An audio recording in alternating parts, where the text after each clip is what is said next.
If you enjoy listening to inspirational stories from people just like us, facing the fear and doing it anyway, then you're in the right place. My name is Claire Hill, and this is the No Rest for the Vivid podcast.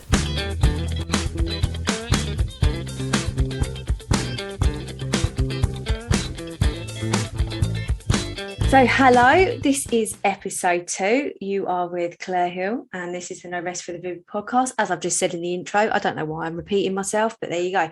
On this episode, I have the wonderful Emma Isaacs. Emma, I met through her podcast when we got chatting on Instagram, and she invited me to interview on her podcast.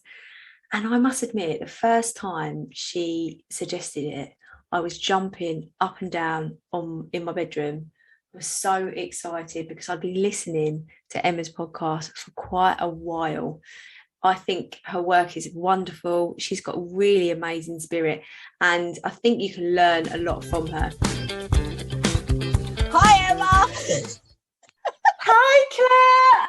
I'm so excited to be on. Me too. I'm just going to giggle all the way through. This is amazing. Oh, no, I'm so grateful to have you on. You're my episode 2. You're like my first proper guest, other than my own self. So I'm really, really excited. Like, I'm proper buzzing. Also, and as you know, because you're on your own podcast, it's massively nerve-wracking when you start this. Like, is anyone going to listen? But you will really listen. I will listen, and everybody loves what you've got to say. You're the story queen. I used to watch your stories for months, let alone this. So everyone's going to be so excited. I hope so. I'm really excited. So, Emma, you are a bit of a legend in my book. And you're, well, do you want to say a little bit about yourself? Do you want to introduce yourself? So I'm Emma Isaacs, thank you. I'm a designer. I've designed for 20 years, and I was a design manager for Hallmark and M&S and UKG, which is kind of like Asda, Tesco's, all of the supermarkets, which I absolutely loved. But then I realised that I loved more the helping of the designers and that side of it. So after having children, I've got into coaching, and I still freelance, but I like to talk. So podcasting just became, I thought I'd give it a whirl. And then what you're going to find out, the world that's come from that is just so addictive. And I'm loving it. Can you remember like the moment that you decided you wanted? Where did the idea come from to start a podcast? I went on like a creative workshop. It was a 3-day workshop, and it was kind of, I wanted to do an online course, and it was all about doing an online design course. But I knew I didn't have anything. Nobody knew who I was. So I kind of had to do the whole, got to do your branding, got to get online, all of that. And they just kept saying, you need to do a podcast. And I kept thinking, definitely don't want to do a podcast. Definitely don't want to do YouTube, because I hate my voice. I know that I've got a whiny, slow voice. Don't be daft. You do not. It's just, that all of a sudden you feel really vulnerable. And then somebody said to me, when it's not about you, all of a sudden I had this purpose, and I just wanted people to hear these messages. There were so many designers that were falling away and not carrying on with their passion. When I stepped into that, my why, all of the little bits, your brain chatter, your monkey chatter, that went then. It wasn't about me anymore. And I think the minute that you stop thinking about you and it's about the person that messages you, because what you'll find is people will message you and say, oh, I really needed that today, Claire, thank you. Which I bet they do from your stories, and you're already doing that. I didn't have that customer relationship that you've already got. Yeah, I must admit, I mean, we met because of your podcast, and I'd been listening to it for about 6 months before I think I'd messaged you and said, yeah, you really did love it. But then there was an episode and you spoke about drum and bass. And then I messaged you and said, I loved that, like the fact that you were a raver as well. And then we started talking, and then I was saying, oh yeah, I raved out the church on my wedding day, and then you just said, oh, do you want to be on my podcast? And I remember being up in my bedroom as we were chatting, because we were sending voice notes, weren't we, over Instagram? Yeah, all day. Yes, man, it's like 4 in a row.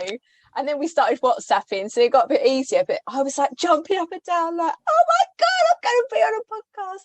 And it was just, I've got goosebumps actually, because it was such a wonderful experience. So it was definitely the right thing for you to do because of how you made me feel. And I mean, you're on episode 70 something now, aren't you? Yes, 72. Wow. But I think just energy meets energy, and I think this is it. We're in such a great time in our lives. You know, if you look at, I don't know, dating, like now people can actually pick who they are suited to because of online. You know, it's not just like whoever was in the club that day or whoever, you know, and that's the same with creatives. We can meet people, you know, in the right kind of circles. And I think that's it with podcasts. You're going to meet the people that are going to be attracted to you for your personality. And yeah, we're just living in a really exciting time, I think. Yeah, definitely. But also with your characters, you are mega supportive and giving. And now every morning on Instagram stories, you do your daily sermon, Sharpie sermon, as you call it. Oh, is it because my maiden name's Sharpie, and I am one of the lads rather than like the lads would all say, we're having a lads' night tonight. Is Sharpie coming? Like, yeah, no, I've got to be with the wives. But yeah, so I still call myself Sharpie. Well, I don't, they do. Yeah, but that's to say, like, I'm Vid to all my friends. That's where the Vid in the Vivid comes from. And it is, I think that's that. It makes you feel really young though when people call me Vid. It's like, oh yeah, I used to be that really young person that went out 4 times a week and with the lads and, you know, whatever. But yeah. But you had a lot of lads. Did you say a lot of your schoolmates were lads, weren't they? Yeah, so I went to a secondary school for all girls. And then at the end of year 11, I wanted to do my A-levels. And I was like, I can't deal with all of these girls anymore. Growing up as well, with just girls in the house, apart from my little brother, I was like, I just need some males. And then, and I met my best friends, my friend Sam, who walked me down the aisle, and my best friend Soph. And, well, she's a girl, but it was just me and her in a room full of boys. It was... Yeah, it wasn't that, but we made some really good friends, and I think, yeah, it was a lot of fun. It was a lot of fun. That's what I mean. Yeah, I don't mean it in any kind of, I just think I've got that personality, which I know you have, where you can literally catch yourself and think, God, I'm moaning today, which a bloke would say, you know, and I have that mentality, like, skip to the end, you're boring me now, which you can only say with a load of blokes, you know. Yeah, I do. I've said that before, but I do think it's all about just, am I having a laugh? Am I smiling? Am I having, like, is there joy? No. Okay. So I'm a bit much better. I don't know about you, but just saying this is not giving me the right energy. I'm not feeling as fun. I could be having fun doing something else. And choosing. I think as well, what a lot of people don't know about me, I don't know how much you've said, so I wouldn't want to say, you know, but for me, I don't know how people, I think, oh, it's all right for her, Miss Happy. I don't think they realise how dark my life's been. Yeah. And how kind of I put myself through uni. You know, I'm from a working class family, how, you know, I've had a breakdown. I walked out of a massive job as a design director at design manager at 27, and I had imposter syndrome. I didn't know what imposter syndrome was in the blooming 2007 in the UK, as if I'd heard, you know. And so when you've been through that and had massive panic attacks that keep you awake all night, I didn't sleep for so many weeks that I had to, even the doctor said, go to Asda and get some sleeping tablets. Like, literally what you're going through is torture, because you start hallucinating when you've been through something that, and it was nobody else. Like, I was doing well in work, it was all my own thoughts and not believing I could. When you've been through things like that, then obviously my dad died in my arms at 27. I'm not you just know how you've just got a very different sat nav, and you know, kind of like you've just said, is this bringing me joy? And it's not that I'm not open to other. I am a massive empath. If somebody comes to me, I'll be all in, to the point that there's certain jobs I can't do. I've had to say no to teaching. I don't know how you've done. God, I cried on the last day for the pandemic because there was some kids, I thought, how are they going to cope? Oh, horrific, yeah. Yeah, so it's not that I'm hardened to it or that I don't remember it. It's just that my sat nav has become very sharp now. Exactly what you've said. I need to laugh. I need my kids to see me laugh. But then I also need to make sure that I feel it all, but not sit in it for too long. Does that make sense? Yeah, absolute sense. So when you were talking about the imposter syndrome, what happened? So 27 managing a team in a big I didn't design. feel ready. But you obviously, your talent must have been amazing for you to be in that position. It was all me. So I came back from backpacking, and I'd been with Tiger Print for years. They were brilliant. They were who I did a year work placement with, and they offered me, I left them 3 times. You know, we have an ongoing joke now with the managers, because it's like left after my year placement, then left again to obviously go backpacking, then went back and then left again. But they are such a great company, and they were brilliant. But yeah, they wanted me to be a design manager, and I hadn't finished. So back then you didn't learn Illustrator and Photoshop at uni, you learned it on the job. So there was a lot of people that became freelancers that wouldn't know it. And so I got promoted. I still didn't know some of the packages, and I think I just kept feeling a fraud. I was briefing designers that were double my age, and I just didn't feel I had enough experience. I didn't feel ready. It wasn't work's fault. They kept saying, Emma, your stuff's amazing. Designers kept saying, we love your briefs, we come to you more than the other managers, because I kept telling them, and they knew the whole time. And but the thing is, when you're going through something like that, I could have just got signed off. Could have just had some time off for a bit, which they offered me. But when you go through something that kind of anxiety, you don't sleep. Your brain is on overload. Well, you can't have any time off. They'll think you're this. You think you're that. Nobody's as cool as your own mind. 100, yeah, definitely. Yeah, and I was so vicious. And by the time I got to work in the morning, you know, they'd be like, morning, and I'd have had a whole night stressing myself out to the point I was just an absolute mess. And then now when I speak to, because obviously I'm still friends, they're my lifelong friends. I don't know if there's something about your first job. We just had this tight bond. Most of them have been on the podcast, like they've all done really well for themselves, and they all say we only know because you're our friend, but we didn't notice at work. But that's the thing with anxiety, you hide it well. You know, you go within yourself. Actually, thing is, it's not come from my parents. I was the first in my family that went to uni. There was an auntie, actually, she went to uni, but she was like famous. Your auntie Janet went to uni. It was one of them. Love my parents, but they were working class, and my dad should have been a carpenter, but they were so proud of me and bigged me up, but they didn't know what to do with me, you know, because my mum, bless her, she was like, she worked at Boots and loved it. And I only say this out of, I mean, you know, she's a wonderful.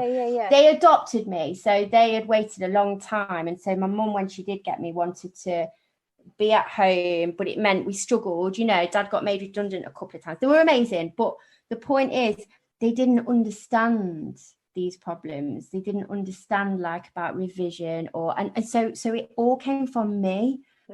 My mum used to say, Emma, go to bed, it's 2 a.m. What are you working for? And I'd be like, you don't understand, Mum, I've got to carry on working. I was so tough on myself. I just could see a way out of this world, this where I was living, and I needed to work harder and harder and harder. And that's the only thing and because the trouble is with that, when you're a high achiever, because you get the grades, well, of course it's right then, because it's worked for me. So I'm going to keep doing that pattern. Yeah. That's what got me my A-levels. That's what got me my degree. Yeah. So then that's all you know, isn't it? Well, if I do an all-nighter. Yeah. Well, that's the thing. As you know, I'm studying for this master's. I'm going to finish soon. And the last lot of assignments I didn't do as well in. And it was quite sort of like, it's absolutely fine that I didn't do as well. I'm juggling everything in the world. It doesn't matter. Yeah. And just accepting it's okay. It's okay to take a step back. Done is better than perfect, as we know anyway. But yeah, so after you left that job, what happened? Like, did you? Well, I got a job straight away within a couple of weeks. Me being me stressing out. Obviously, it's felt like, so I came back home. I lived in Leeds, loved being in Leeds, and I was staying on my friend's sofa because I was living with other friends, but I just didn't know what it was. And I kept flitting, and my friends were amazing. They were like, well, maybe it's just stay on my sofa till you work it out. Anyway, went back to Derby and went and got help. I went to Mind, and I went and it's called CBT, cognitive behaviour therapy. Yep. And I took Prozac for a couple of weeks, but I came off it because that's when nothing. By the way, everyone should follow a path. I'm not anti-tablets at all. I just deep dived into. I'd never heard of panic attacks. Never heard of your feelings are from thoughts. That connection just wasn't something in my language at all. Took up running. And running, honestly, or walking, whatever it is, it's literally move the body, move the mind. You run every day, don't you? Yeah. To me, it's my non-negotiable. Well, today I didn't, did I? Blooming overslept. The children are poorly, and I am really suffering today. The whole day's been unravelled. It's so funny how you get used to a pattern. But for me, it's just, I need to be outside. The gym doesn't do it for me in the same way. I like to see the trees and I think I am dyslexic, so don't know if it's a sensory side of it. Yeah. And do you run even if it's raining? Like, is it that non-negotiable? If it's really bad, I don't, because now I've signed up to this woman on YouTube. She's a beast, but she's killing me. My body is changing. She does kettlebells. Oh my God. Because of that, the rainy days. So can you see my hands of these calluses? Oh my goodness. So I am taking up something else because running, it's great for that. But actually, I do need another kind of fitness, for actual muscle. And I think it's about just getting your heartbeat up. And I used to do kickboxing when I was a teenager. Now, God, I'm just telling everyone everything, aren't I? I found out I was ADHD last year. I don't know why, I still have this whole hang up. And then I really battle with myself now. I'm going to get off this podcast and go, why did you do that, Emma? No, but that's a vulnerability hangover, and that is absolutely normal. And I do it all the time. And absolutely.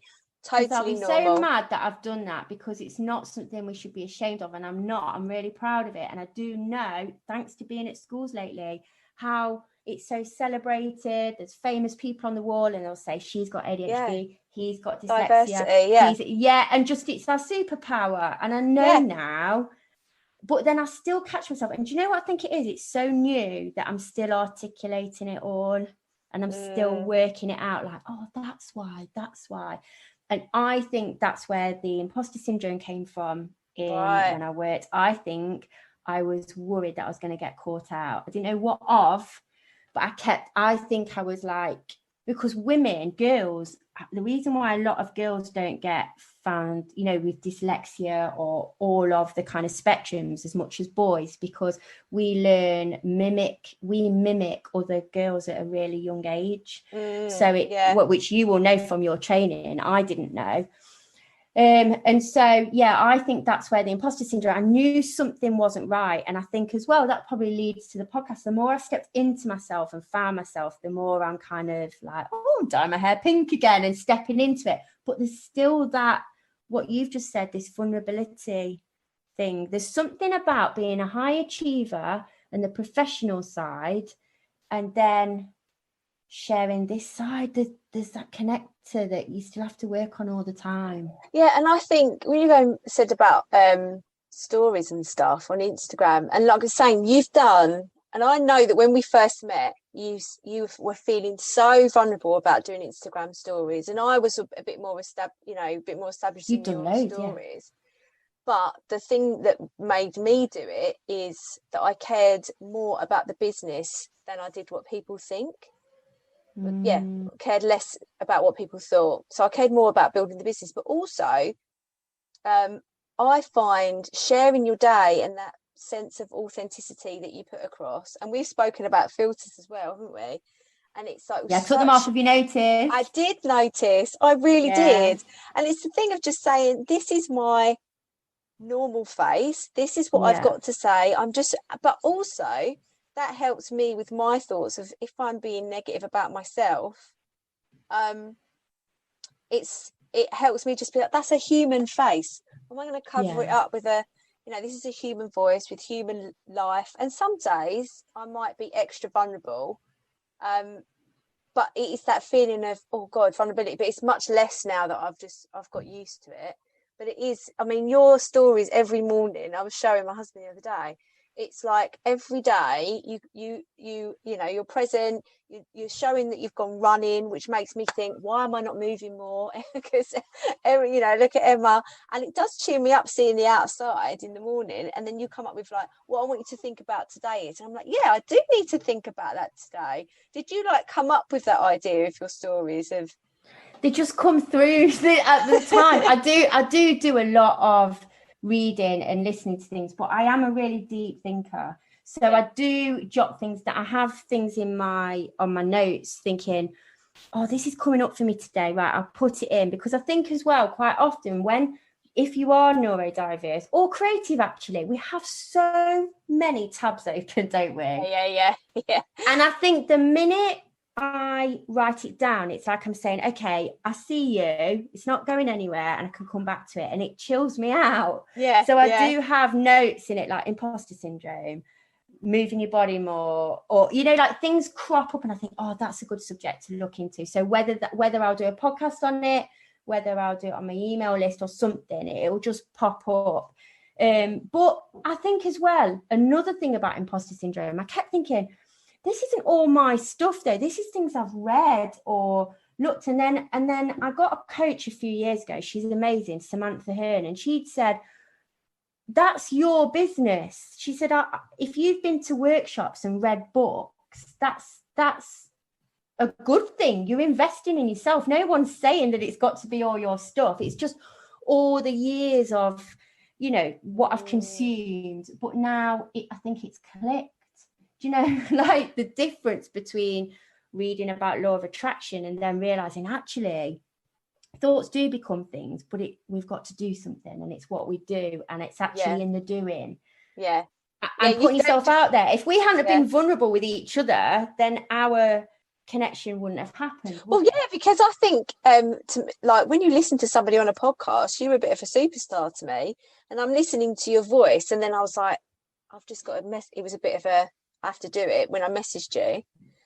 And then sometimes, but the thing is that I do that because I don't think, however big a podcast is, your Instagram profile or anything like that, you're still a human being that actually needs to know that you're doing okay.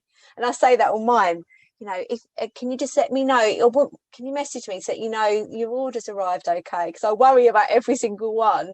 Is it all right? Have they opened it? Is it still intact? Is it all good? And once I do that, I get more messages through. But some people just think, oh, she doesn't think about it. But with you, I think I had to tell you how great those episodes were. And what was, oh my goodness, I've forgotten her name, Susie Moore. I was just about to mention her. Susie Moore, amazing. I've just sent her to somebody else. Yeah, do you know, can I just say though, this is what I try and tell everyone, that so for me, remember when I was like, I'm thinking about doing a podcast, you sent me the most amazing email with a picture of you and what you've done and all of that. I didn't do that. These people didn't know who I was. I hadn't got a fancy website. It's not that fancy now, but it was not that good. Didn't have a business page. The website is amazing, by the way. Thank you. But just when I started out, I had nothing to send people, but I was just like, this is what I tell people. Tell people what's in your heart and what you want it to be about, because what a message from the heart goes to the heart. There's something about purpose that people go, oh, that's why. If you tell people what it is you want from something, I think people reach for that. And what I will say is, what answer to you, I was like, oh my God, she's got 14,000 followers or whatever. You've got a ridiculous amount of followers, which are so deserved. But I remember someone saying to me, and it's so true, the people with the big followers are the most human. And Susie Moore, she messaged me. She didn't, there's people with 400 followers, nothing wrong with that have got somebody else asking me to do their podcast for them, like a PA. And it's going right the way through each week going, oh, wow. What time? Are you going to send a Zoom? Are you going to? And it's like, do you know what? If we could just have that connection between the two of us, this book author, I don't know, I just think there's a disconnect here. And I think the one thing about COVID is we've knocked down barriers and we're realising that these are real humans and we don't want to go to that anymore. So you're, obviously the podcast, you still absolutely adore it, like... Yeah, to the point that, so it's been really tough that, again, coming back to our personalities, have you heard of the anagram test? Anagram test? Do a podcast about it. Yeah, it's big in America. It's about your personality. So they say big companies like Google, Microsoft, they all talk to that. They make everybody I can't say it properly. Enneagram. When you get a colour. You know, it's all about you're either A, B, C, and your husband, like you should do it as a married couple, you should do it as a business, and in America it's really big. So I listen a lot to Rachel Hollis. I absolutely love her. She's big in America. And she talks about it, even when you're dating, you should work out what they are. And it's just if you're a high achiever, like my husband is nothing like me, and it's so frustrating with the two of us.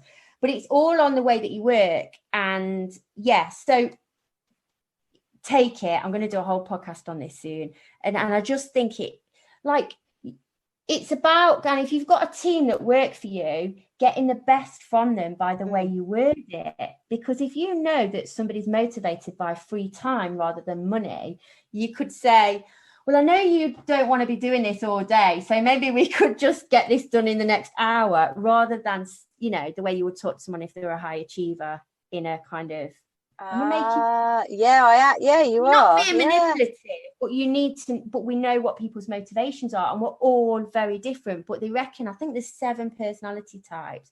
Anyway, I've dived because I'm such a geek deep into it. What's yours? I'm just and so the point is, I have been boring everyone to tears all year about the fact that I'm having August off. I'm just working too hard. I'm taking August off. That's what I've said to everyone, and everyone's gone, yeah, of course you are. Taking August, and now it's gone, I'm taking August off, but I'm still coaching. And then it's like, I'm taking August off, but I'm still working on my new offer that's going out in 2 weeks.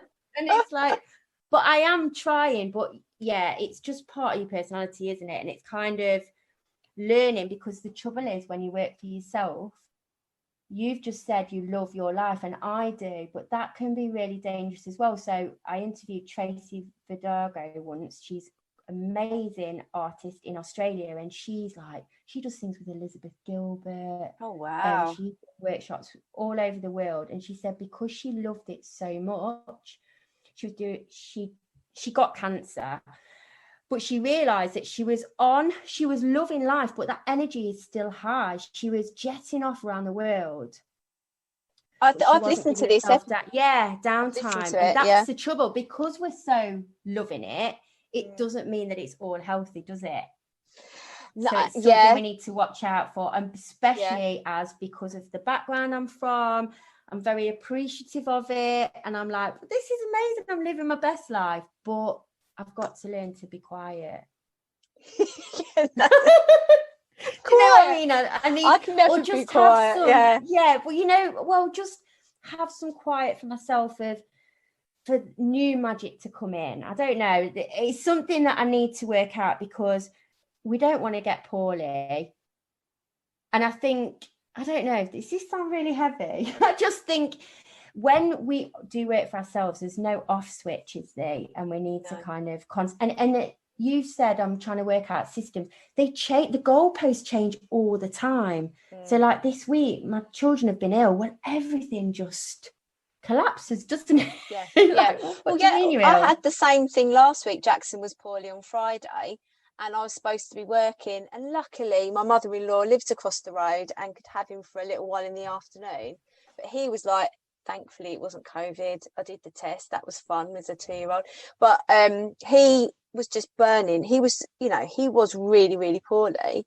But that's it. The time goes because I work for myself. I don't have to, my husband works for a local authority, works for the council. So he has to go in.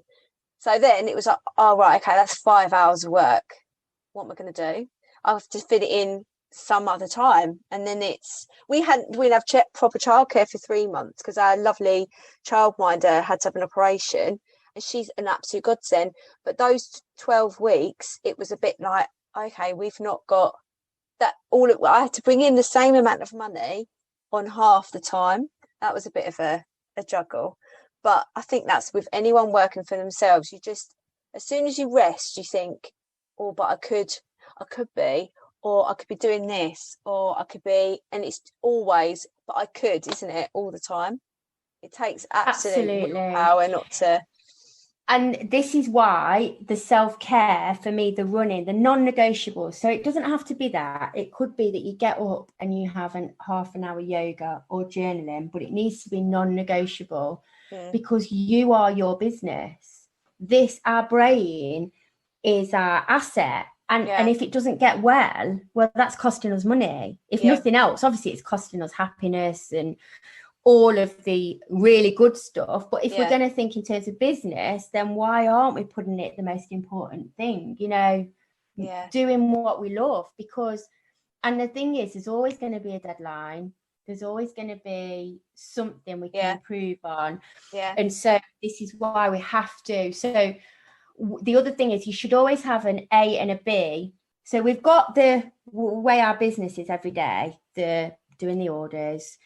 I've got clients and I've also got to write their notes up, but then I'm still a designer. So I've been asked to do some more Christmas for Card Factory. So I've got to do that, but that's kind of ticking your business along. But if there's the bigger thing, like I've got this launch that's going out, I want to do a membership group.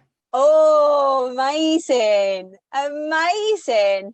Because so many people come to me when I do online design courses saying, but I'm a potter or I'm a collage artist. And, and also the designers that have done the course after the 8 weeks or the 12-week course, they've said, well, I want to be part of that group. And I just want to serve people, Claire. Like, you tell me what you want to do and I'll show up. Like, I just love being part of creatives. Yeah. And I don't know how to kind of carry this on that I love so much. So I was like, right, a membership. We'll do some private podcasts just for them. And, I'll have different guests on and just offer different things each month. There'll be a different subject. So, what's happiness, imposter syndrome, how, there'll be a different subject every month. But for the first few months, because obviously you want to give it to people that are your, what do they call it? Like the first people that will come will obviously have it discounted, but they would get more of a say. I want to bring people. I just love collaborations and I want to bring people in. And so that just feels right. I don't know the answers of how it's going to go or if it's going to go at all, but I've just got to follow that at the moment. Oh, I love it. I love it. Oh my God, you're perfect for that. That is just. Oh no, that is an amazing. Did you get all the goosebumps and you had the idea? And I was like, this is it. This is what I need to do. Yeah. So I don't know whether I don't know what our train of thought was before I went into that, but it's just I love people, like you've just said, and it's part of. I think we need to understand that personality trait. That's it. So obviously I've worked with loads of creatives in studios and they don't like talking and they don't like being with people. And so if you do know that's a side of you, you can't ignore that. No. Well, I'm working on my own all the time. It's not good. It's like I've started seeing people, but when it was really lockdown, I think there was 1 week that my husband had to work 2 nights or 3 nights maybe. And it was like, great, literally the whole day I was on my own. By the end of the week, I was like, I don't feel right. Like I've been on my own too much. I'm far too sociable. That's one of the reasons, one of my whys for this podcast, because number one, I absolutely adore talking, but to share ideas with like-minded people who share those ideas, just the reason why, you started your podcast. It's just, I've forgotten what train of thought we've gone on for that as well. When you are sociable, the thing is, as well as creatives, we feed off other people. We're not good in the same scenery. That's why I noticed you just done it with your studio. We should change things around, mix it up, because our brain sees things differently, and it's not static. Yeah. Well, when I want to write, I go to my local Sainsbury's cafe and write there, because I can bang out 2,000 words in an hour. I don't know. It's like I walk into another universe. Absolutely. So, and it's funny because Rachel Hollis, who I've just said I absolutely love her, she's a writer, and she talks about different practices when you write. So she says, we were talking about, the getting up at 5 a.m. Yeah. She says that she does it, that's when she writes, because it's her non-negotiable, because she can do the rest of the day is ticking off your list. But to move her business forward, what is it you want to do for next year? So for you, it's your MA. Well, how do you fit that in when all day you've got massive list of your orders? Well, if you do that in the morning, it's kind of, that's your non-negotiable. And she says that there's triggers. We can build our own happy triggers. So for you, it's a coffee shop. I like to go to Costa if I've got big writing. There's just something about it becomes a ritual, doesn't it? Yeah. And it's Yeah. And you can make it a nice thing as well. Yeah. And I think that's really important. And the same with music and I think that's a good thing about having a lockdown. We've learned to go within ourselves and what works for us. Whereas before we were all looking outwards, weren't we? Are you still going to be teaching then? Because obviously you even said, so you do supply, don't you? Yes, and they keep asking me to stay, and they kept saying, why have you not applied? So it's sixth form and college, and I like doing sixth form and college, but they keep asking me to apply, and I keep saying no, and I feel awful because I love it. I love it. I love the kids, love everything about it, but not as much as I love design, and I just think there's a real gap for when people come out of uni and they want to get a job, and they're the people that I love serving at the moment, you know, or the women that have had 10 years out and they've been a mum for so long and they need to get back into it. They're who I'm talking to, really. I mean, I do love young adults, but I just know what I'm like. I can't do things 50%. So I know that if I do take these jobs, I would go all in and then get sucked into the politics, and then before I know it, the coaching would go, because that's it. As mums, we've only got one cup of energy. Oh, it's so, I mean, I ran Vivid for a year and a bit while working full time in the school, and it was really tough because I gave everything to that school. I gave everything to the kids, but it's not you do actually have to give everything, but it's not healthy, I don't think, what I did. But now I give everything to Vivid. I do miss the kids though. Yeah, the kids are awesome, and especially when they have special days, or they just make me laugh so much. So I've said to them that I'll do 3 days a week for the next term, and then after that I'm not going to. The trouble is you don't want to kind of, when something's good, it's so hard to find things that are good. I walk all day, Claire, honestly, smiling from ear to ear, and you don't get that in every job, do you? No. So no. I know how special that is, but I also know how lucky I am because I don't get any of the other stuff. Whereas if I did say yes, I would get all of the other stuff, and then everything would change. So I'm not promoting like Go Supply, but I just get all the fun stuff, don't I? Yeah, well, that's when I left, and it was like, well, you can always go and do supply, and it is it's a great thing to do. But I have got in my head now, I can't work for anybody else, because if I took my foot off the pedal and thought, oh, I know, it'd be fine, I'll just go into supply, I can go, then everything becomes like levels off. Then I think you have to have your foot on the pedal most of the time and then have August off. You take your pedal off for August. Absolutely. So that's why I've said I'll only do 3 days a week for that next term, because I've got all the commitments. I still want to, I've designed for 20 years. I don't want to not do that. And I love coaching. So yeah, so it's difficult as well when you are multi-passionate, because I can't just do one thing. That's probably the ADHD in me. So I have to feed off the different things. So like you say, I know I'm good with people. I love it when students bring me work and they didn't think they could do it and then they pushed through. But I also love it when a mum comes back to me and I've coached her and she tells me she's got a book deal, Wow, yeah. How did you get into the coaching? So a friend of mine, she was on the podcast, Josie. Yep, I know Josie, yeah. She's my friend's sister.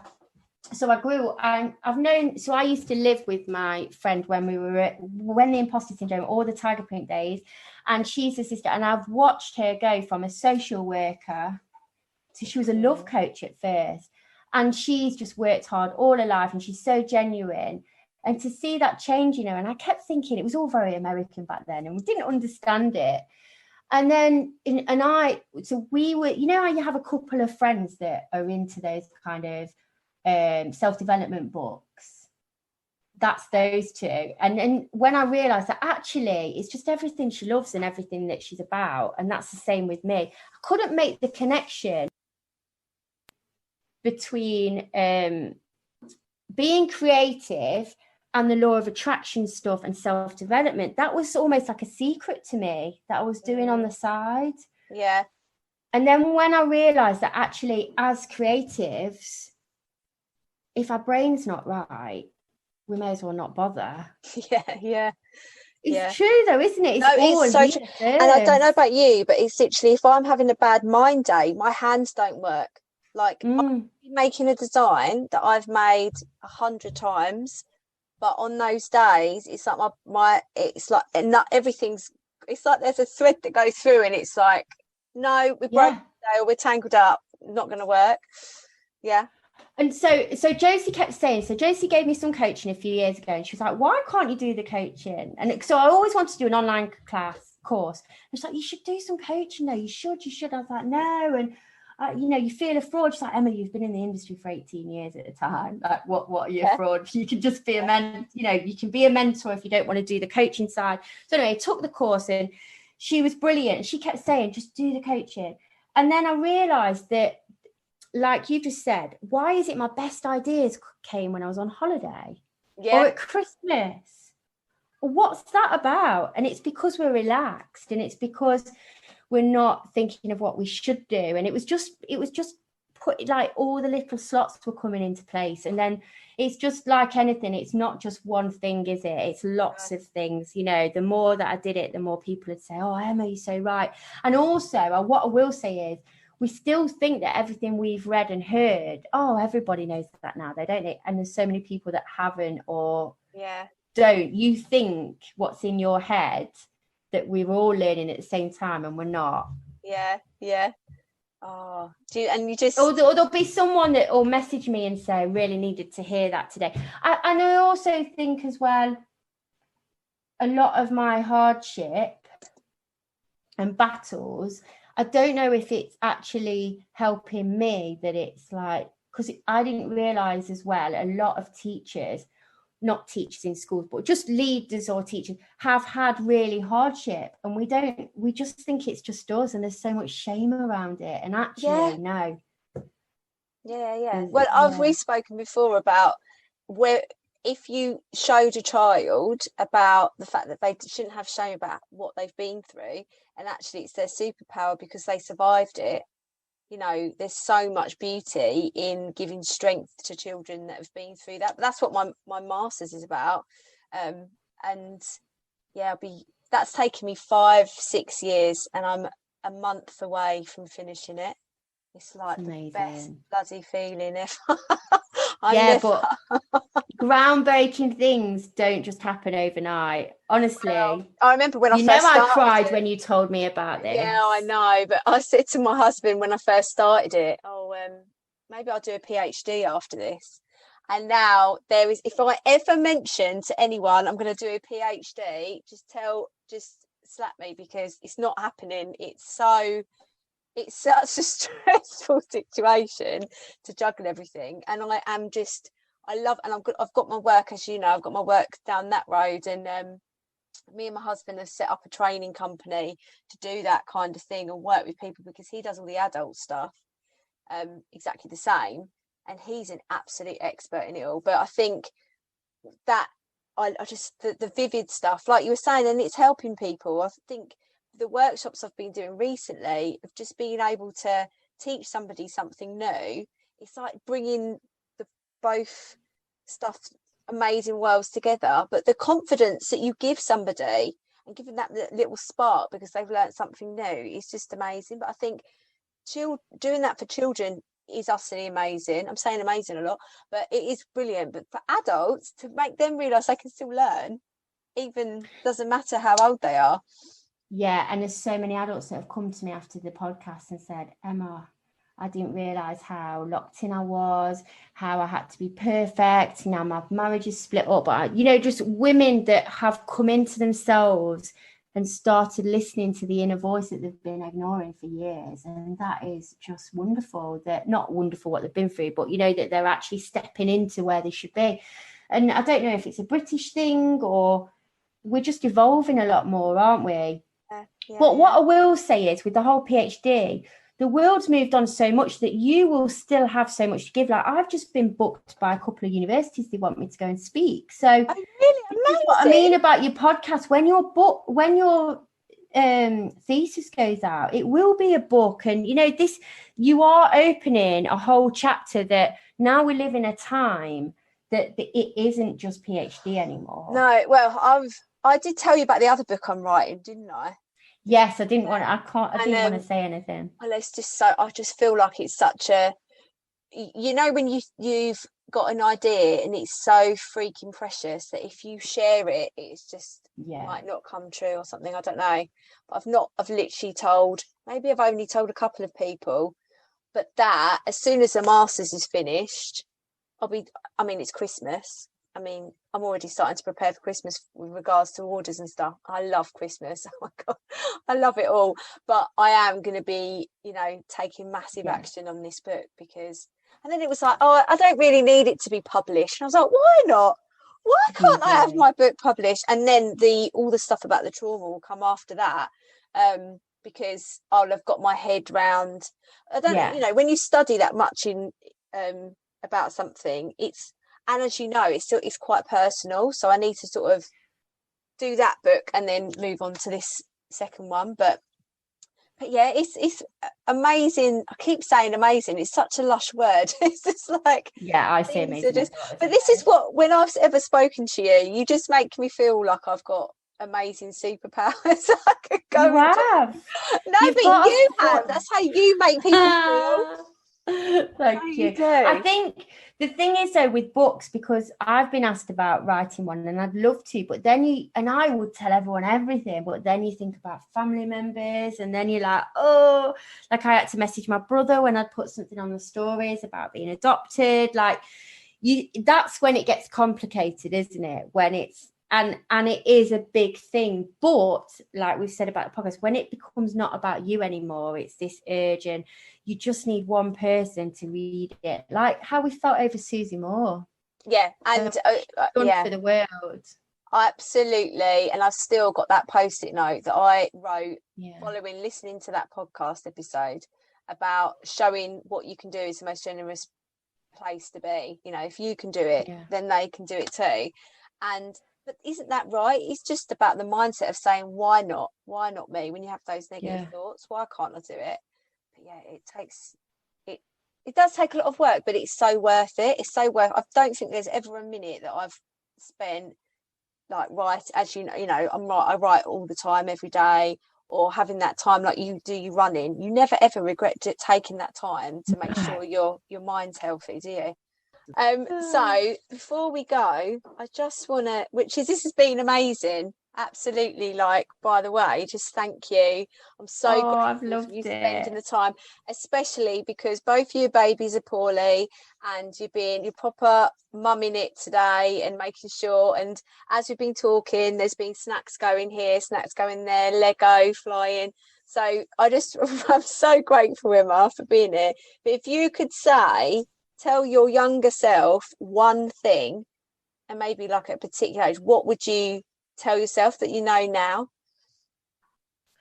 That success isn't one thing, it's lots of choices, and it's not a make or break.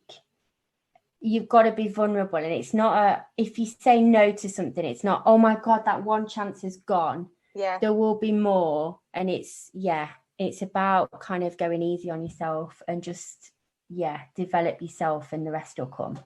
Yeah. Oh, Emma, do you know, I feel quite emotional because it's like we've done a podcast episode for my podcast. I feel really emotional that you're doing this. Honestly, I'm so happy. Amazing. Thanks. Absolutely amazing, love. You are, can I just say, you are such a wonderful host, and everyone's just gonna buzz off listening to you every week. You have opened a big can of worms now. Oh God, yeah. It's gonna be so much fun though. I can just like I mean it in a good thing. Yeah. Oh, I know. I hope you've enjoyed listening to it, everybody. But where can people find you, Emma? They can find me over at Emma Isaacs Designs on Instagram, and then obviously website Emma Isaacs, and that's spelled ISAACS. I was married for about 2 years before I could spell that. And then there's obviously Creative Ways Podcast, and come and find me, and I love to chat, as you can hear. Yeah, Creative Ways Podcast, absolutely. There's a really good episode with someone called Claire Hill. She's really good. It's so good. So many people. Did you get a lot of people message you about that episode? No, not really. Oh, I thought I sent them you. Yeah, there's a couple that messaged me. Really? Oh, that's nice. Yeah. Oh, good. Because we were crying through that as well. We're just shouldn't we? It's good though. Yeah. It's all good. Thank you, darling. Yeah. And hope the babies get better. Yeah. Wherever they are. Bye. See you later, babe. Bye. Thank you so much for listening to the No Rest for the Vivid podcast. Written, produced and hosted by Claire Hill, and music has been composed by my brother, Bill Vidler.